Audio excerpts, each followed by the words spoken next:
नमस्कार, महत्त्वाची बातमी समोर येते सांगोल्यातून। शेकापचे उमेदवार डॉक्टर बाबासाहेब देशमुख यांच्या प्रचारार्थ आज सांगोल्यात पदयात्रा।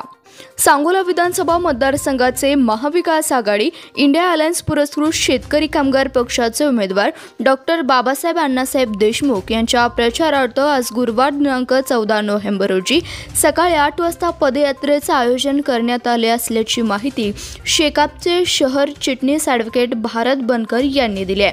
सदरच्या पदयात्रेत डॉक्टर बाबासाहेब देशमुख व डॉक्टर अनिकेत देशमुख हे सहभागी होणार असल्याची माहिती समोर आली आहे। सदरची पदयात्रेची सुरुवात तेलीगल्ली येथील श्री अंबिकादेवी मंदिरापासून करण्यात येणार आहे।